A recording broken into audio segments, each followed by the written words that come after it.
is our finale designer, Dan Richters. Come on up, Dan.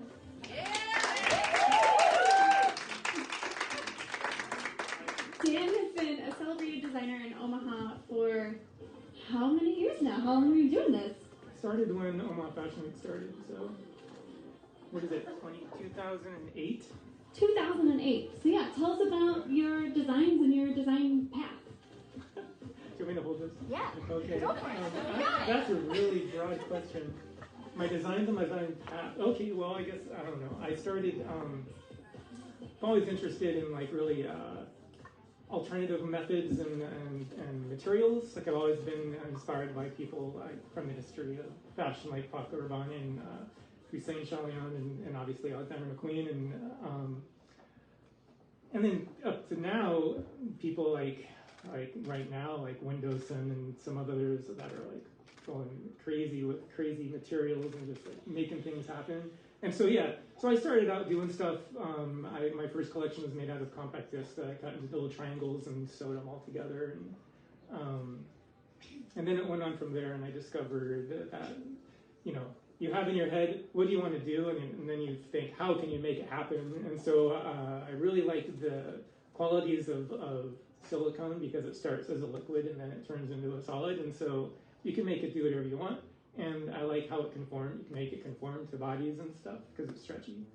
And so yeah, so all experimental. My first collection, 2009 is when I 2008 was when 2010 was my first venture into silicone, and it was crazy weird. Like I didn't use any backing or anything. It was just like straight up silicone, you know what I mean? And like if it tears, it's over, you know what I mean? And like all this kind of weirdness is going on, and I was like, how do I make it colored? And I figured out how to make it colored and stuff. And then I discovered, wait a minute, people use silicone to make prosthetics and stuff in costumes and movies. And so I found out what they were using, and I'm like, I'm gonna use that. It changed my life as far as like my process went, and I was like, it was amazing. And so that's what I'm doing now. I'm like skipping over a lot, but like right now, like what this collection that you're gonna see is like, I mean, every collection I do, I try something new. I try to do something I've never done before. And so the one with this is like, I'm trying to make the material very, more like cloth almost. So, but very thin cloth, but obviously, it's opaque and also there's a lot of technical things. But a lot of times when you use silicone, it ends up being like shiny, and I figured out how to make it matte. And also the method of drapery I use is like, I like to describe it as like, I'm actually not like painting a dress on with a literal paintbrush. It's really cool because I figured out this, what do you call it, solvent to mix with the silicone. All the science, but yeah, you get it to the right parts, and then my base is a mesh, which kind of like will capture this whatever you want to call it, the silicone in this little tiny little holes, and then that's what I want to happen. I don't want it to be any thicker than that, and then you could like do layers and do different colors and fades and things, and.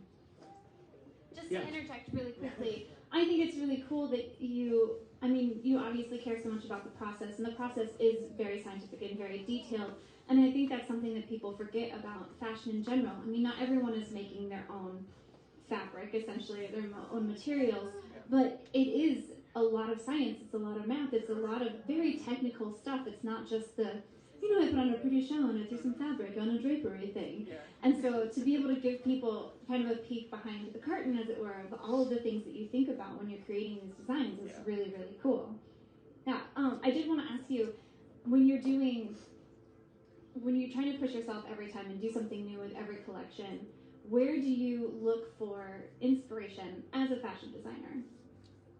Well, I mean, I can just look towards different collections and think of inspirations. Like, okay, well, going backwards from this one, obviously, my inspiration was more focused on, I really want this material to happen. I want it to be thinner and lighter and stronger, and yet have all these other properties.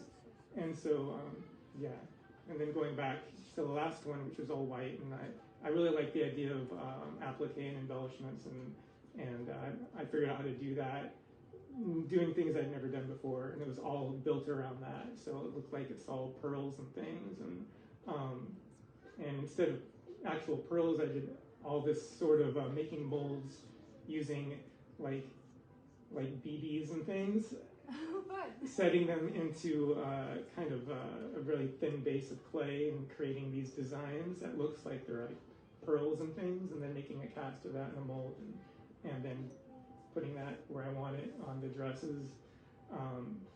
And it incorporates too, because all the layers, things that look hard are not hard, they'll stretch, you know what I mean? Mm-hmm. And so that's I always have this kind of maxim, I guess. I love it when somebody is wearing the dress and the dress isn't wearing them, kind of, in a way that the dress conforms to you and moves when you move. It's like not a shell that's kind of like, you know what I mean? Yeah, just on top. Yeah. So that's another reason why I've chosen these materials. And then going back another time, I was just inspired by like everybody, like nature and stuff. And so making things look like bark, and different elements of like trees and stuff. And then going back to one where I had it light up because I was interested in deep sea, where it's just pitch black, but there's bioluminescence happening everywhere, and so and obviously always inspired by other designers and stuff. So amazing. Yeah. That's so cool. Okay, so real quick, thank you very much. We're gonna see your designs in just a second. Okay. Would you want to run back? Because I'm gonna talk to Alyssa. Oh, awesome. Yeah, go. All right, so we're gonna